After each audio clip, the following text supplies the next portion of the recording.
स्वतःच काम यायले घराची सवय राहिली नाही. हा चिंतेत आले का माझ्याकडे येते. मी यायले थोडस घुमवतो. पण महादेवानं का केलं? काय केलं? आई पार्वतीला बोलव. पार्वती काय? मी समाधी घेतो. ज्ञान आदत पडली नेहमीच घेता. संध्याकाळी चालली समाधी घ्यायला.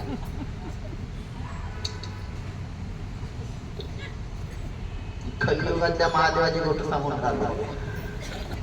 पहिला सध्या नाही.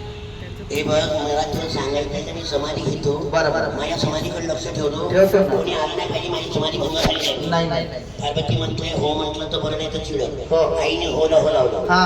होला हो लावलं. पुन्हा विचार केला भगवंतानी गणपती घातला नाही तर हा सारेला आणल्याशिवाय राहणार नाही. इशारा बोलवला गजानन काय बाबा? मी समाधी घेऊन आलो. बरं. तुला पहारा करायची गरज नाही. पहारा करायची गरज नाही. वापस करो. तू एक आपले काही काम असेल तर करून टाक.